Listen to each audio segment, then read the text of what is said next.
본격적인 이 조기 대선 레이스에 지금 돌입을 한 상황이죠. 헌법 규정에 따라서 탄핵 선고일로부터 60일 이내에 선거를 치러야 합니다. 시간이 얼마 없습니다. 과거 60일을 꽉 채워서 선거일을 잡은 전례대로라면 6월 3일 화요일, 그러니까 21대 대선이 치러질 가능성 아주 높습니다. 우리 윤기찬 부위원장께서는 시간적으로 봐서 저 시간은 어떤지, 저렇게 될 것 같아 보이는데 일단 시간은 국민의 입장에서는 좀 짧다, 이렇게 보십니까? 그렇죠. 뭐 짧은데 어쨌든 이재명 대표는 사실은 그간의 탄핵 정국에서 계속 대선 선거운동을 해왔다고 봐도 과언이 아니죠. 예. 당내에서 진정한 경선 이런 구도가 아니기 때문에 네. 어찌 보면 대선을 위한 운동도 해왔고 정책 개발도 해왔고 심지어는 그 정책에 대해서 국민 여론에 뭐 소위 간을 보는 듯한 예. 이런 식의 여러 가지 그 행위들도 해오셨기 때문에 이제 공약도 거의 마련돼 있을 겁니다. 그다음에 대선 캠프처럼 당이 운영돼 왔죠. 일사불란하게. 그렇죠. 그래서 상당히 준비가 되어 있는 상황인데 국내심은 그렇지 않죠. 다만 이재명 대표에 대한 국민적 평가가 어떤지에 대해서 이 부분이 대선으로 연결될 부분이 없잖아 있는 것이고요. 예. 또 하나 이재명 대표는 어쨌든 허들 달리기 게임을 하고 있는 거죠. 그간에 뭐 여러 사법 리스크를 일단 지금 잠깐 모면했지만 줄줄이 사법 리스크가 다 따라오고 있다는 거고요. 또 하나는 이재명 대표 입장에서 보면 현재 결정문이 상당히 타격이 클 여지도 있어요. 대통령의 파면의 결론에 이르렀지만 현재 결정문을 보면 국회도 사실은 탄핵감이라는 거죠. 탄핵 소추권이 누군가 있었고 거기 정부에 있었다면 국회도 탄핵을 해도 무방할 정도의 잘못을 했다. 이런 거기 때문에 그 국회 운영의 주도권은 민주당의 이재명 대표가 갖고 있었던 거죠. 어찌 보면 헌법재판소가 대통령에 대해서도 평가를 가혹하게 했지만 국회에 대해서도 가혹하게 했기 때문에 여기에 대한 국민적 평가가 뒤따를 것이다. 이런 부분에 대해서 아마 선거운동 과정에서 좀 이게 도출되지 않을까라는 생각이 들어서 개인적으로 이재명 대표 입장에서도 만만치는 않은 아마 대선 일정일 것이다 이렇게 생각합니다. 알겠습니다. 그 지금 말씀해 주신 게 이제 결정문에 나와 있는 국회 행태에 대해서 지적한 거를 좀 말씀해 주신 것 같아요. 거기에 대해서는 어떤 생각이세요? 그 탄핵 심판 제도를 정부에 대한 정치적 압박 수단으로 이용했다는 우려를 낳았다. 이게 헌재 문영배 소장이 읽은 얘기예요. 그렇습니다. 예. 또 하나는 피청구인이 국회의 권한 행사가 권력 남용이라거나 국정마비를 초래하는 행위라고 판단하는 것은 정치적으로 존중되어야 한다. 예. 이거 이제 국민의힘으로서 상당히 고무적인 얘기들이죠. 네. 근데 이제 여러 가지 이런 얘기를 했습니다만 이런 부분에 너무 과도하게 집착하면 안 될 것 같아요. 누가 집착하면 안 된다? 국민의힘이 너무 집착하면 안 돼요. 예. 지적을 하긴 하되 예. 이것도 우리 민주당도 이걸 이제 깊이 새겨야죠. 헌재 재판관의 이런 얘기들 이제 새겨야 되는 것이고, 그러니까 지금 사실 양측에 다 책임이 있어요. 네. 그러니까 왜냐하면 헌재가 이걸 지적한 겁니다. 이런 것들이 정치적으로 해결되어야 됐음에도 불구하고 대통령은 국회를 야당이라고 하지만 국회가 뭐 야당을 얘기하는 거죠. 이 맥락에서는 예. 국회를 배제 대상으로 생각했다는 거 아닙니까? 협치 대상으로 여기지 않았다라는 거. 네. 이게 더 뼈 아픈 거죠, 사실은. 그래서 이런 결과가 나온 거예요. 근데 이걸 자꾸 이제 제가 지금 읽은 거 이 대목에 너무 집착할 필요 없을 것 같고 국민의힘은 또 하나가 이재명 대표의 사월 리스크를 자꾸 얘기하는 게 크게 도움이 안 될 것 같아요. 선거 전략으로. 물론 그게 이제 후보들도 그렇고 국민의힘에서도 상대방의 약점을 또 얘기하는 게 선거 전략이니까 선거의 하나의 캠페인이에요. 네거티브 캠페인도 캠페인이니까. 근데 이거에 대한 이재명 대표에 대한 사법 리스크의 과도한 강조라든지 헌재 재판관이 우려했던 민주당의 어떤 국회의 이런 행태에 대한 걸 너무 과도하게 내수지 말라. 제가 뭐 국민의힘에 무슨 조언할 수 있는 입장에 있는 건 전혀 아닙니다만 그 친중이다 친북이다 이런 것들이 별로 도움이 안 될 것 같아요.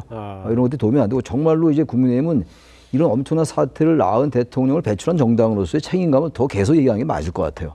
국민들한테 계속 반성을 하고 성찰하는 모습을 보이면서 그러면서 간간히 이제 민주당이 이런 걸 지적해 나가고 이렇게 돼야 되는 것이지 계속 이재명 대표 사법 리스크 얘기하고 또 친중 친북이다 그리고 헌재가 지적한 거 이런 것들을 앞서서 계속 말씀을 하면 별로 이건 미래의 어떤 수권 정당으로서 물론 지금 현재 권력을 잡고 있는 정당이지만 그런 정당으로서 신뢰 주기 어렵다. 그러니까 민주당도 그렇고 국민의힘도 양당이 다 이제는 중도층이 무엇을 원하는 걸 봐야 될 것 같아요. 그래서 일단 탄핵 심판 여기서 좀 벗어나면서 새로운 지향을 찾아가야 될 것 같다라는 생각이 합니다. 근데 이제 이런 게 있어요. 지금 국민의힘과 민주당이 누가 잘했느냐, 대통령과 국회가 누가 잘했느냐 이런 부분에 대한 것은 이제 넘어갔고 제가 볼 때는 헌재 결정문에 8대 0이라는 사실은 그런 완벽한 인용 결정을 하면서도 그 결정문의 이유를 쓰는 헌재 재판관들의 문제의식은 있겠죠. 그 문제의식을 볼 때 이거 뭔가 두 헌법기관, 그 국회라는 대의기관과 대통령이라는 대의기관이 충돌해서 국정 마비와 국가에 손해를 끼치는 상황이 발생했는데 예. 이걸 타개하려고 하는 대통령의 노력은 이것은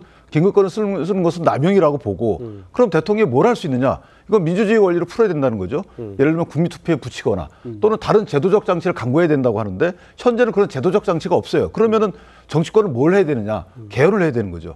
개헌을 해서 다시는 이런 타개책을 긴급권을 쓸 만한 고민할 정도의 이런 상황이 벌어지지 않도록 또는 벌어지면 뭔가 다른 걸 쓸 수 있도록 제도적 장치를 만들거나 완비해야 되는 거죠. 이렇게 나가야 되는 거고 만약에 이렇게 나가는데 방해한다는 정치 세력은 헌재 결정의 그 배후, 배경 이런 것들에서 고민을 안 한다는 거죠. 알겠습니다. 그 호 대변인께서 이렇게 여쭤볼게요. 뭐 저도 뭐 그렇고 뭐 다른 분들도 다 그렇고 지금 국회가 그 전에는 무슨 문제가 생기면 물밑 접촉도 하고 이렇게 해서 좀 문제 해결을 스스로 해결하려는 그 정치권의 움직임이 있었는데 이번에는 전혀 그런 걸 찾아볼 수 없고 진짜 극으로 치닫는 모습을 보였잖아요. 정치권의 이 문제는 무엇 때문에 이런 일이 벌어졌다고 보십니까? 솔직히 말씀드려도 됩니까? 예. 저는 이재명 대표가 등장하기 전의 야당과 그 이후의 야당은 많이 다르다고 생각합니다. 예. 하는 행태와 또 보여주는 그 특질 뭐 이런 것이 굉장히 근본적으로 다르죠. 그러니까 탄핵이 뭐 아주 단적으로 보여주지 않습니까? 예. 건국 이래 20번이 안 됐었던 21번이었나요? 그 탄핵 발의가 불과 2년 반 동안 이재명 대표 체제 이후에 30번이 발의가 됐다라는 것 자체가 보여주는 것입니다.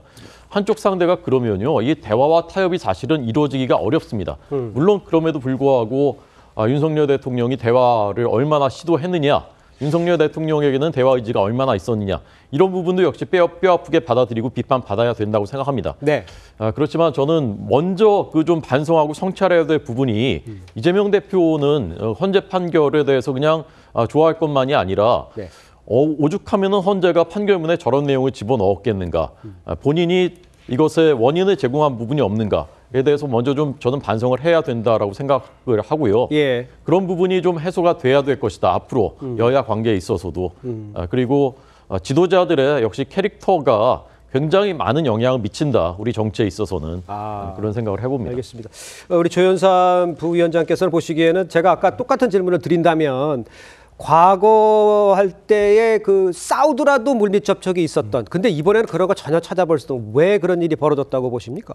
저는 좀 입장이 다른데요. 예. 어찌되었건 윤석열 대통령과 국민의힘은 집권 여당 아니겠습니까? 여당이자 대통령의 지위에 있었죠. 그렇다고 한다면 손을 내미는 것은 집권 여당이 해야 되는 겁니다. 물론 야당이 지난 총선에서 과반을 초과하는 일당이 제1당이 되긴 했지만 그 전에도 마찬가지였거든요. 윤석열 대통령과 국민의힘이 과연 제1야당 대표를 대화의 상대로 인정을 했느냐. 그리고 각종 국정 현안에 대해서 그것을 같이 협의하고 논의하는 그런 대화의 장에 이끌어냈느냐. 윤석열 대통령 같은 경우에는 지난번 총선이 끝난 이후에야 이재명 대표와 처음 만남을 가졌습니다. 네. 그렇게까지 영수회담을 늦추는 경우는 이전 정부에서는 찾아볼 수 없는 경우였죠. 예. 그만큼 윤석열 대통령과 국민의힘이 그동안 야당을 너무나 홀대하고 정책과 각종 현안을 협의하는 상대방, 파트너로 여기지 않았던 측면에서 저는 오히려 더 큰 문제가 있다는 생각이 들고요. 네네. 물론 그 부분에 있어서 야당도 잘못이 없다라고 단정할 수는 없겠죠. 그렇지만 그 주체는 오히려 집권 여당한테 더욱더 큰 책임이 있지 않나 생각이 듭니다. 알겠습니다. 지금 말씀하시는 게 이제 거대 야당이 된 이재명 대표와 민주당이 책임이 있는 거 아니냐. 주도권을 정부를 쥐고 있는 윤석열 대통령이 책임이 있는가 양쪽은 그렇게 얘기를 하시다 보니까 그 교수님께 이렇게 여쭤봐야겠네요. 그러면 이참에 이런 문제점을 좀 해결하기 위해서 개헌을 통한 그런 방법들도 모색할 수 있는 거 아닙니까? 그대로 서로 잘못했어요. 상대방이 잘못했어요. 그렇죠. 이렇게 풀 수 없는 거 아니에요? 아마 이제 대선 기간 이제 2달 남았잖아요. 예. 내내 양당이 그럴 거예요. 반성이나 사과는 반성은 특히 내가 먼저 선제적으로 하는 겁니다. 예. 상대방이 먼저 반성하시오라는 건 반성이 아니에요. 뭐 양당이 다 그럴 것 같은데 개헌은 굉장히 중요한 의제라고 봅니다. 네. 개헌이라는 게 항상 대선 때 공약으로 등장을 했던 것이고 역대 대통령도 그 대선 때 개헌을 공약으로 안 내세운 대통령 후보가 하나도 없었어요. 근데 한 번도 안 됐다고요.